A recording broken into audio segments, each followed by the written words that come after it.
Hello guys, welcome back to my YouTube channel Standout Classes. So guys, चलिए let's start.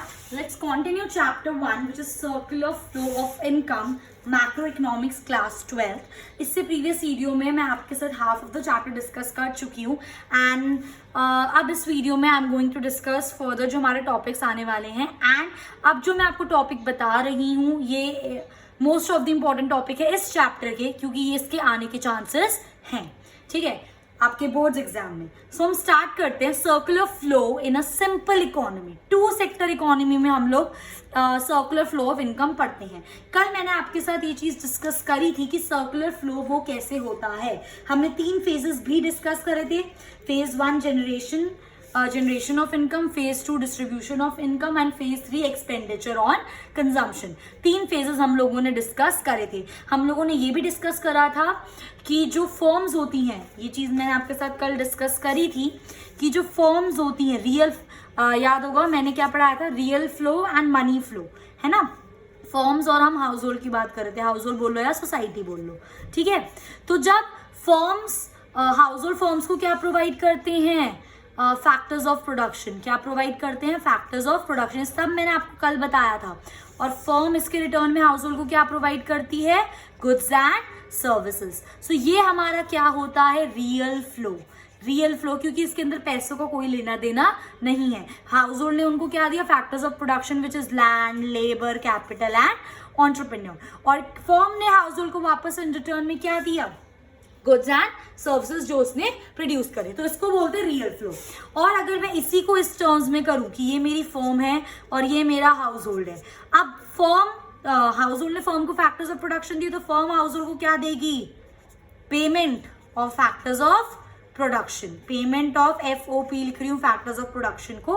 And house hold firm को क्या देगा, वापस करने के लिए, पूरा सर्कल कंप्लीट करने के लिए, एक्सपेंडिचर ऑन कंजम्पशन. हमने कल डिस्कस करा था कि जो उनको पेमेंट मिलेंगे उनको अपने तिजोरी में तो रखना नहीं है. They will use that payment, they will use their income in satisfying there needs. और उसको यूज करने के लिए वो खर्चा करेंगे. वो लोग खर्चा अगर करेंगे तो वापस पैसा किस में आ जाएगा, इकोनॉमी में. तो इसमें पैसा आ रहा है इनके पास और ये खर्चा कर रहे हैं, तो वापस किनके पास जा रहा है, फर्म के पास. तो इसको हमने क्या बोला था, मनी फ्लो. जिसको ये कॉन्सेप्ट क्लियर है दोनों, वो अब आगे का बहुत आसानी से कर सकता है, ठीक है. तो अब हम स्टार्ट कर रहे हैं circular flow in a 2 sector economy. जैसे कि नाम लिखा है 2 सेक्टर, तो हम बस 2 ही सेक्टर अज्यूम करके चल रहे हैं इसके अंदर. One is household and other is the firms. So it is simply assumed that there are only 2 sector, household and the firms. Household कौन होते हैं, owners of factors of production. Obvious सी बात है, देखो ना, factors of production household firm को provide करता है, वो ओनर है. एट द सेम टाइम वो खर्चा कर रहे हैं, तो वो कंज्यूमर भी हैं गुड्स एंड सर्विसेज के. तो हाउस होल्ड आपके 2 चीजें हो गए, owners of factors of production and consumer of goods and services. Similarly firm कौन हो गया, देखो ना, फर्म यहाँ पे क्या प्रोड्यूस कर रही है, goods and services, and at the same time वो क्या कर रही है, पेमेंट कर रही है. तो 2 बेसिकली प्रोड्यूस करती हैं गुड्स एंड सर्विसेज और सेल करती हैं टू दी हाउस होल्ड. आई मेरी बात समझ. हाउस होल्ड कौन होते हैं, owners of factors of production and consumers of goods and services. And firm क्या करती हैं, प्रोड्यूस करती है गुड्स एंड सर्विसेज और उनको सेल करती हैं हाउस होल्ड को. हम ये सारा अज्यूम करके चल रहे हैं, आ रही है मेरी बात. सो ये जो स्ट्रक्चर है, it is a closed economy, ठीक है, क्योंकि 2 सेक्टर इकोनॉमी है. तो ये क्लोज्ड इकोनॉमी है जिसके अंदर गवर्नमेंट का कोई इंटरवेंशन, मतलब गवर्नमेंट का कोई इंटरफेरेंस नहीं है. सिर्फ 2 सेक्टर है, one is household and other is the firm. आई मेरी बात समझ, ठीक है. अच्छा, मैंने यहाँ पे क्लोज इकोनॉमी का मतलब क्या होता है, बेसिकली क्लोज इकोनॉमी का मतलब होता है व्हेन आपकी जो इकोनॉमी है उसका बाहर की इकोनॉमी, बाहर के देशों से कोई लेना देना नहीं है, उसको हम बोलते हैं क्लोज इकोनॉमी. सिमिलरली अगर आपकी इकोनॉमी का बाहर के देशों से लेना देना है, मतलब बाइंग सेलिंग इंपोर्ट एक्सपोर्ट चलता है, तो उस इकोनॉमी को हम क्या बोलते हैं, ओपन इकोनॉमी. इस टाइम पे इंडिया क्या है, ओपन इकोनॉमी, क्योंकि इसका एक्सपोर्ट और इम्पोर्ट होता है with rest of the world. तो ये था आपका थोड़ा सा एक्स्ट्रा नॉलेज के लिए. ओके सो हमने सर्कुलर फ्लो में क्या पढ़ा, हमने दो सेक्टर अज्यूम करे, household sector and firm sector. Household sector क्या करता है, owners of factors of production and consumers of goods and services. Firm क्या करता है, प्रोड्यूस करती है goods and services and sell it to the house. और अगर आप चाहो तो लिख सकते हो and pay income to the factors of production. ये भी अगर आपको दो इसके दो है, इसके भी दो करने तो आप कर सकते हो। अब ये जो मेरा पूरा मॉडल है ना, टू सेक्टर इकोनॉमी, ये कुछ अजम्पशंस बेस्ड है। वो अजम्पशंस क्या है, सबसे पहली बात, they are only two sectors. पहली अजम्पशन तो यही है, ठीक है, they are only two sectors. Two sector का मतलब सिर्फ हाउस होल्ड और फर्म, ना कोई गवर्नमेंट सेक्टर ना ही कोई financial sector. So no government sector, ना ही कोई फॉरेन सेक्टर, ठीक है। Next, household gives factors of production only to the firm. हम ये अज्यूम करके चल रहे हैं कि इस इकोनॉमी में जितने भी फैक्टर्स ऑफ प्रोडक्शन है हाउस होल्ड के पास, वो सब उस किसको दे रहे हैं, फर्म्स को। मतलब और कहीं पर उनके फैक्टर्स ऑफ प्रोडक्शन नहीं जा रहे, वो सिर्फ फर्म के पास जा रहे हैं। और फर्म भी अगर फैक्टर ऑफ प्रोडक्शन उसको प्रोडक्शन के लिए चाहिए तो वो किससे ले रही है, सिर्फ हाउस होल्ड से, और वो कहीं से अपने फैक्टर्स ऑफ प्रोडक्शन नहीं ले रही है। So household gives FOPs factors of production only to the firm को ही दे रही है, एंड फर्म भी बिल्कुल शरीफों की तरह फैक्टर्स ऑफ प्रोडक्शन सिर्फ हाउस होल्ड से ही ले रही है, क्योंकि है ही सिर्फ टू सेक्टर इकोनॉमी। हमारी पूरी इकोनॉमी में सिर्फ दो ही सेक्टर है, हाउस होल्ड और फर्म। तो हाउस होल्ड को फर्म का सहारा है, फर्म को हाउस होल्ड का सहारा है, ठीक है। So and firms take it only from the house.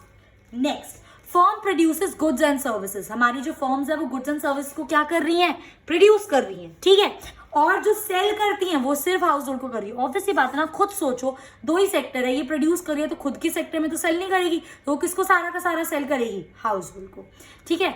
House hold receive factor income. Obviously बात है, अगर हाउस होल्ड ने फर्म को फैक्टर्स ऑफ प्रोडक्शन दी है तो उसकी फैक्टर इनकम किसको मिलेगी, हाउस होल्ड को मिलेगी। और फिर जो उनको इनकम मिलती है वो स्पेंड करते हैं on consumption of goods and services. So ये भी इसकी एक असम्पशन है that household receive factor income for services मिलेगी। अब जब इनकम मिल गई and spend it on the consumption of goods and services, simple, ठीक है। लास्ट वाला पॉइंट बहुत ज्यादा इंपॉर्टेंट है असम्पशन से, क्योंकि ये तो नॉर्मल चीजें थी, ये इंपॉर्टेंट पॉइंट है, डबल स्टार लगा लो, ठीक है। There is no savings in the economy. मतलब जो इनके पास इनकम आ रही है हाउस होल्ड के पास, वो पूरी कंजम्पशन में खर्च कर रहे हैं, कुछ वो सेव नहीं कर रहे।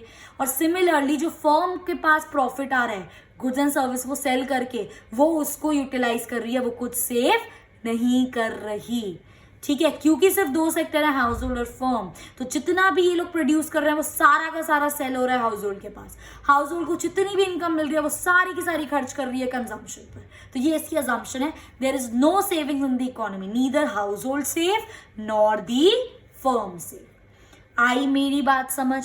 अब इसी बात को, जिस बच्चे को ये चीज क्लियर है कि फर्म हाउस होल्ड को क्या दे रहे हैं, गुड्स एंड सर्विसेज, और हाउस होल्ड फर्म को क्या दे रही है, factors of production. Firm house hold को उसके बदले में क्या दे रहा है, पेमेंट और फैक्टर्स ऑफ प्रोडक्शन, और हाउस होल्ड क्या दे रहा है, एक्सपेंडिचर ऑन कंजम्पशन। अब मैंने इन दोनों डायग्राम को एक साथ बना दिया, कुछ नहीं करा। ये देखो, ये रहा मेरा डायग्राम, ये रहा मेरा डायग्राम, ध्यान से देखना। ये हाउस होल्ड, ये फर्म, ये हाउस होल्ड, ये फर्म। यहां से गए factors of production, factors of production. और जब फैक्टर्स ऑफ प्रोडक्शन मिल रहे हैं बाहर वाले लूप में देखो, तो फैक्टर्स ऑफ प्रोडक्शन के बदले में real flow, firm house hold को क्या दे रही है, गुड्स एंड सर्विसेज। आई मेरी बात समझ। सेकेंड, अब जब इसको फैक्टर्स ऑफ प्रोडक्शन मिल गए छोटे वाले लूप में, ये इसको क्या दे रही है, फैक्टर पेमेंट, मतलब रेंट, वेजेस, इंटरेस्ट, प्रॉफिट, है ना, फैक्टर पेमेंट। और इसके बदले में हाउस होल्ड इसको क्या देगा, एक्सपेंडिचर ऑन कंजम्पशन। सो या कंजम्पशन एक्सपेंडिचर या एक्सपेंडिचर कंजम्पशन, कुछ भी लिख लो। तो अगर आप ध्यान से देखो, ये चीज और ये चीज पूरी सेम है, बस मैंने कंबाइन कर दिया। आउटर लूप क्या है मेरा, इसका रियल फ्लो लिखा भी, outer loop is the real flow. और जो इनर लूप है, छोटा वाला सर्कल, वो क्या है आपका, मनी फ्लो। तो इस वाले हम मॉडल को क्या बोलते हैं, टू सेक्टर इकोनॉमी। आई मेरी बात समझ। सिंपल, कितना सिंपल, थोड़ी अजम्पशंस हैं, दो हमारे क्या बोलते हैं सेक्टर्स हैं, और ये तो हमने रियल फ्लो और मनी फ्लो को कंबाइन कर दिया। आई मेरी बात समझ। अगर ये क्वेश्चन आता है तो पूरा आपको अच्छे से लिखना है कि हम दो सेक्टर अज्यूम कर रहे हैं, सारे अजम्पशंस लिखने हैं इसके अंदर, पूरा ये बनाना है और एक्सप्लेन करना है। आउटर फ्लो में क्या हो रहा है, आउटर लूप में क्या हो रहा है, रियल फ्लो, और इनर लूप में क्या हो रहा है, मनी फ्लो। Clear guys. तो यहाँ पे आपका कायदे से चैप्टर खत्म हो जाता है, बट दो चीजें और हैं इस चैप्टर में बहुत ज्यादा इंपॉर्टेंट। उससे पहले मैं उसी टॉपिक का आपका कंक्लूजन बताना चाहूंगी जो हमने अजम्पशन करी थी। टोटल प्रोडक्शन, ठीक है, यहाँ पे टोटल आएगा, जो आपकी टोटल प्रोडक्शन फर्म कर रहा है is equal to total consumption, मतलब फर्म जितना प्रोड्यूस कर रहा है हाउस होल्ड उतना पूरा कंज्यूम कर रहा है, यही तो असम्पशन थी, जितना प्रोड्यूस कर रहा है पूरा सेल हो रहा है। Factor payment is equal to factor income, factor payment obvious ही बात है, फर्म जितना पेमेंट कर रहे हैं, है ना, यहाँ पे देखो ना, फैक्टर पेमेंट, फर्म जितना पे करेंगे तो हाउस होल्ड की उतनी तो फैक्टर इनकम होगी, जितना उन्होंने पे करा उतनी वो उनकी इनकम हुई, ठीक है। Consumption expenditure is equals to factor income. अब इस ये वही वाली चीज है, देखो जितनी उनकी इनकम हुई थी टोटल उन्होंने क्या कर दिया, खर्चा कर दिया, तो इसका मतलब क्या है, that there is no savings, that there is no savings. तो factor income is equals to consumption expenditure, क्योंकि इकोनॉमी में कोई सेविंग्स नहीं है। और real flow is equals to money flow, जितना मेरा रियल फ्लो होगा उतने ही उसके मॉनेटरी टर्म्स में मेरा क्या होगा, मनी फ्लो होगा। आई मेरी बात समझ। उसके बाद आपके पावर बूस्टर्स में एक्चुअली 3 टॉपिक और दे रखे हैं, पर उसमें से हमें सिर्फ 2 पढ़ने जो आपके सिलेबस में है, ठीक है। अभी मैंने आपको क्या पढ़ाया था, circular flow in 2 sector economy, उसी चीज को मैं सेम पढ़ा रही हूं पर विद फाइनेंशियल मार्केट। देखो सेम पूरा है, house hold firm, factor service, goods and services, यहाँ पे आई फैक्टर पेमेंट, कंजम्पशन एक्सपेंडिचर, बस बीच में मैंने क्या ऐड कर दिया, फाइनेंशियल मार्केट। इसका मतलब ये क्या हो गया, circular flow of 2 sector economy with financial market, ये मेरा टॉपिक है। एक्चुअली पता है ये क्यों मॉडल में हमें आपको पढ़ाना है, बिकॉज हमने ऊपर आपको क्या बताया कि ना फर्म कोई सेविंग्स करता है ना ही कोई हाउस होल्ड सेविंग्स करता है, ये हम अज्यूम करके चलते हैं, बट रियल लाइफ में ऐसा नहीं होता। जिसकी जितनी इनकम होती है क्या उसको पूरा ही खर्च कर देता है वो, चाहे फिर कोई वो फर्म हो चाहे वो कोई हाउस होल्ड हो, सेविंग्स तो हर कोई करता है। इसलिए हमने आपके सामने एक मॉडल इंट्रोड्यूस करा, 2 sector economy with the financial market. आ रही है बात समझ। सो देखो in reality household do not spend their entire income, पूरी इनकम वो खर्च नहीं करते अपनी कंजम्पशन पे, कोई भी नहीं करता। Similarly firms also save some part of their growth, अगर हाउस होल्ड पूरी इनकम सेव खर्च नहीं कर रहे अपनी कंजम्पशन, मतलब वो कुछ सेव कर रहे हैं। सिमिलरली जो फर्म्स होती हैं वो भी अपना पूरा प्रॉफिट खर्च नहीं कर देती, वो सेव करती हैं ताकि वो फर्दर अपने बिजनेस में उसको एक्सपैंड करने में यूज कर सके। देखो मैंने लिखा है similarly firms also have to save some money for their growth, for their expansion, और अपनी ग्रोथ के लिए, फर्म्स की बात कर रही हूं मैं, अपने एक्सपेंशन के लिए सेविंग्स तो करते ही करते हैं, plus at the same time वो फाइनेंशियल मार्केट से पैसा बोरो भी कर सकते हैं। अच्छा फाइनेंशियल मार्केट क्या हो गया, फाइनेंशियल मार्केट के अंदर गाइस आपका आता है लाइक बैंक्स, लाइक आपके फाइनेंशियल इंस्टीट्यूट्स एटसेट्रा, उनको बोलते हैं फाइनेंशियल मार्केट। तो एक फर्म उनके पास सेविंग्स भी करती है, प्लस उनसे पैसा बोरो, बैंक से पैसा बोरो उधार नहीं ले सकती, लोन नहीं ले सकते, फाइनेंशियल मार्केट से पैसा बोरो नहीं कर सकते, लोन नहीं ले सकते, जिससे वो अपना फर्म को एक्सपैंड करे, बिल्कुल ले सकते हैं, ठीक है। So all savings and borrowings, जो भी हम सेविंग्स कर रहे हैं, अभी जो भी हम बोरो कर रहे हैं वो हम किसके थ्रू करते हैं, फाइनेंशियल मार्केट के थ्रू करते हैं। तो वही चीज मैंने आपको यहाँ पे बिल्कुल सेम स्ट्रक्चर है जो हमने ये पढ़ा था, ये एग्जैक्टली बिल्कुल सेम है, बस ये इसमें आप ध्यान रखो, ये हाउस होल्ड, ये फर्म, ठीक है। हाउस होल्ड फर्म को आउटर लूप देखो फैक्टर सर्विसेज, तो इसके बदले में आउटर लूप देखो वो उसको क्या दे रहा है, goods and services, which is a real flow, कोई दिक्कत, ठीक है। नेक्स्ट अब उसके बदले में फर्म उसको क्या दे रहा है, फैक्टर पेमेंट, क्योंकि उसने फैक्टर सर्विस प्रोवाइड करी है, और हाउस होल्ड क्या कर रहा है, उस इनकम को यूज करके कंजम्पशन एक्सपेंडिचर। अब इसके बीच में फाइनेंशियल मार्केट, क्योंकि हाउस होल्ड अपना पूरा खर्चा नहीं कर रहे हैं, जितनी इनकम है उसको पूरा खर्च नहीं कर रहे, कुछ सेव कर रहे हैं, कहाँ सेव करेंगे, फाइनेंशियल मार्केट में, किसी बैंक में जाके डिपॉजिट करा दिया, किसी फाइनेंशियल इंस्टीट्यूट के पास, ठीक है। At the same time firm भी अपना प्रॉफिट सेव कर रहे हैं, अब वो सेव भी कर सकते हैं और वो इससे बोरो भी कर सकते हैं। तो सेविंग्स ऑन बोरो तभी हो सकता है when you have financial market in the model. तो ये आपका था circular flow in 2 sector economy with financial market. आई मेरी बात समझ। एक बहुत इंपॉर्टेंट पॉइंट समझना, एक बहुत इंपॉर्टेंट पॉइंट, फाइनेंशियल मार्केट के पास सेविंग्स हाउस होल्ड से भी आ रही है, फर्म्स के पास फर्म से भी आ रही है।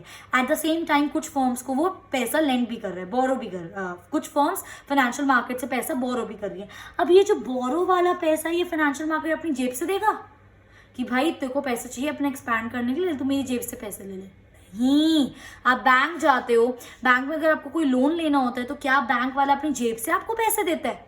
नहीं, उसके पास जो डिपॉजिट्स आए होते हैं, जो लोगों ने पैसे जमा कराए होते हैं, उसका कुछ पोर्शन वो लोन में यूज करता है। सिमिलरली फाइनेंशियल मार्केट के पास जो भी सेविंग्स आई होती हैं उसका वो कुछ पोर्शन लोन देने के लिए यूज करती है at a rate of interest. ये चीज आपने पढ़ी होगी अपने बैंक वाले चैप्टर में, जो कि अभी मैं आगे पढ़ाऊंगी।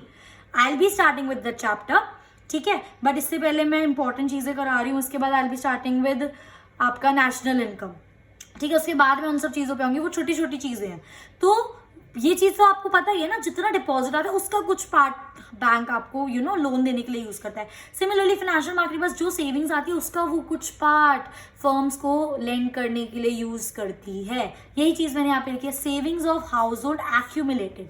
सेविंग्स, हाउस होल्ड अपनी सेविंग्स करा रहे हैं तो फाइनेंशियल मार्केट के पास पैसा इकट्ठा हो गया तो वो उस पैसे में से कुछ तो अपने पास रखते हैं ताकि अगर कोई निकालने आए तो दे सके। एट द सेम टाइम कुछ पैसा वो लोन के लिए यूज करते हैं, ठीक है।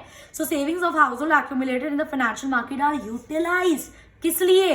Bye the firms for investing purpose. इस लाइन का मतलब क्या हुआ कि जो हाउस होल्ड ने सेविंग कराई है फाइनेंशियल मार्केट के पास, वो पैसा फर्म यूज कर रहा है अपने इन्वेस्टिंग पर्पस के लिए। फर्म कैसे पैसा यूज करेगा? अगर वो उसको फाइनेंशियल मार्केट से बोरो करेगा तभी वो उसको यूज कर सकता है। आई मेरी बात समझ? इतना सिंपल प्रोसेस, क्लियर, ठीक है। इसके बाद इसका लास्ट चीज आती है आपकी circular flow in a 3 sector economy. अब 3 सेक्टर की हम बात कर रहे हैं तो एक हो गया मेरा हाउस होल्ड, एक हो गया मेरा फर्म्स और एक हो गया मेरा गवर्नमेंट, और फाइनेंशियल मार्केट तो रहेगा ही रहेगा, ठीक है। तो आप इसको भी ऐसे भी कर सकते हैं, circular flow in 3 sector economy with financial market. Okay guys, ठीक है। तो यही चीज मैंने यहाँ पे करी है, that government plays a very important role in economic development. बिना गवर्नमेंट को तो इकोनॉमी की डेवलपमेंट हो ही नहीं सकती है, ठीक है। अब गवर्नमेंट ना दोनों है, गवर्नमेंट एक कंज्यूमर की तरह भी एक्ट करता है, मतलब हाउस होल्ड की तरह, और गवर्नमेंट एक फर्म की तरह भी एक्ट करता है। अब गवर्नमेंट एक कंज्यूमर कैसे है? Because it consumes goods and services. जो फर्म प्रोड्यूस करिए, गवर्नमेंट भी तो कुछ उसमें से यूज करती है ना, कंज्यूम करती है, इसलिए वो एक कंज्यूमर है। वो एक फर्म कैसे है? अगर वो कंज्यूम करे तो कुछ चीजें गवर्नमेंट खुद प्रोड्यूस भी करती है इकोनॉमी के लिए, तो इसलिए वो एक फर्म है, because it also produce goods and services for the economy. वो दोनों है, कंज्यूमर भी और फर्म भी, ठीक है। अब ध्यान से समझना इस चीज को, पहले मैं ये दोनों समझाऊंगी उसके बाद फिर इस पर आऊंगी, ठीक है। कोई डरने की जरूरत नहीं, बहुत ज्यादा सिंपल है। सबसे पहले मैं रिलेशन बता रही हूँ आपको हाउस होल्ड और गवर्नमेंट में, ठीक है। हाउस होल्ड गवर्नमेंट को क्या देता है? टैक्सेस। ये बात सबको पता है, गवर्नमेंट की मेन इनकम क्या होती है? टैक्सेस, ठीक है। तो हाउस होल्ड गवर्नमेंट को क्या देता है? टैक्स पेमेंट, है ना। हाउस होल्ड गवर्नमेंट को क्या देता है? टैक्स पेमेंट, चाहे वो डायरेक्ट टैक्सेस हो चाहे वो इनडायरेक्ट टैक्सेस हो। अब गवर्नमेंट हाउस होल्ड को क्या देती है? एक तो देती है वो ट्रांसफर पेमेंट्स। ट्रांसफर पेमेंट्स का मतलब हो गया पेंशन्स हो गई, कुछ स्कॉलरशिप्स हो गई, तो ये सारी गवर्नमेंट ही प्रोवाइड करती है। एट द सेम टाइम वो क्या देती है? फैक्टर पेमेंट देती है। कैसे? क्योंकि मैंने अभी आपको ये बात बोली कि गवर्नमेंट क्या है? एक फर्म है, वो प्रोड्यूस करती है गुड्स एंड सर्विसेज। तो गुड्स एंड सर्विसेज प्रोड्यूस करने के लिए उसको क्या चाहिए? Factors of production. और उसको ये फैक्टर्स ऑफ प्रोडक्शन कहाँ से मिलते हैं? हाउस होल्ड से। तो अगर वो government factors of production house hold से ले रही है तो उसके रिटर्न में उसको क्या देना पड़ेगा? Factor payment, which is rent, wages, interest and profit. Clear? Similarly guys, firm और गवर्नमेंट, फर्म गवर्नमेंट को क्या पे करती है? टैक्स पे करती है, पे करेगी, ऑब्वियसली बात है, चाहे वो डायरेक्ट टैक्स हो चाहे वो इनडायरेक्ट टैक्स हो। अब गवर्नमेंट फर्म को क्या देती है? पहली बात तो payments of goods and services, क्योंकि गवर्नमेंट एक कंज्यूमर भी है तो वो बाय करती है गुड्स एंड सर्विसेज फॉर्म से, तो उसके रिटर्न में उसको क्या देगी? Payment of goods and services. And at the same time वो उसको सब्सिडीज प्रोवाइड करती है। सब्सिडीज मतलब चीजें प्रोवाइड करना एट अ सस्ते रेट, ठीक है। जो मार्केट रेट है उससे थोड़ा सस्ते रेट पे चीजें प्रोवाइड करना, दैट इज सब्सिडीज, ठीक है। सब्सिडीज प्रोवाइड करती है वो। क्यों करती है? क्योंकि फर्म्स को बेसिकली गवर्नमेंट का मेन मोटिव होता है प्रोडक्शन ज्यादा हो, फर्म ज्यादा प्रोड्यूस कर पाए, क्योंकि जितना ज्यादा प्रोडक्शन होगा उतनी ज्यादा इकोनॉमी ग्रो करेगी, और गवर्नमेंट का मेन मोटिव होता है इकोनॉमी की ग्रोथ। अब इन दोनों को ना कंबाइन कर दो। अभी फाइनेंशियल मार्केट, एफएम मतलब फाइनेंशियल मार्केट को भूल जाओ। अब ध्यान से देखना, हाउस होल्ड ने गवर्नमेंट को क्या दिया? टैक्स पेमेंट, ठीक है। सिमिलरली फर्म्स ने भी गवर्नमेंट को क्या दिया? Tax payment. पहला पॉइंट डन। दूसरा, अब गवर्नमेंट हाउस होल्ड को दो चीजें दे रही है, ट्रांसफर पेमेंट और फैक्टर पेमेंट, तो मैंने वही लिख दिया, गवर्नमेंट हाउस होल्ड को ट्रांसफर पेमेंट दे रही है और फैक्टर पेमेंट दे रही है। सिमिलरली गवर्नमेंट फर्म्स को क्या दे रही है, सब्सिडीज और payment of goods and services, तो मैंने यहाँ पे लिख दिया गवर्नमेंट फर्म को क्या दे रही है, सब्सिडीज और payment of for goods and services. Done, ये तो हो गया गवर्नमेंट से लेना देना। अब इनका आपस में भी तो लेना देना है नहीं है, ठीक है। तो अब house hold firms, firm house hold को क्या प्रोवाइड कर रही है, फैक्टर पेमेंट, और हाउस होल्ड फर्म को क्या प्रोवाइड कर रहे हैं, कंजम्पशन एक्सपेंडिचर। आई मेरी बात समझ। और फाइनेंशियल मार्केट में सब सेविंग कर सकते हैं और सब बोरो कर सकते हैं, तो हाउस होल्ड भी फाइनेंशियल मार्केट में सेव कर सकती है और उससे बोरो कर सकते हैं, फर्म भी सेविंग्स कर सकते हैं उससे बोरो कर सकते हैं, गवर्नमेंट भी फाइनेंशियल मार्केट में सेव कर सकती है और बोरो कर सकती है। So this was all about आपका circular flow of income in 3 sector model with financial market, and ये दो चीजें आपके एग्जाम पॉइंट ऑफ व्यू से इंपॉर्टेंट है, so please do prepare it well and I hope ये वीडियो आपको useful helpful लगी हो। If you like my video, अगर वो थोड़ी सी भी उसने आपकी हेल्प करी हो तो please do like, share and subscribe, also share with your friends so that I can upload more and more videos for your help. Thanks for watching.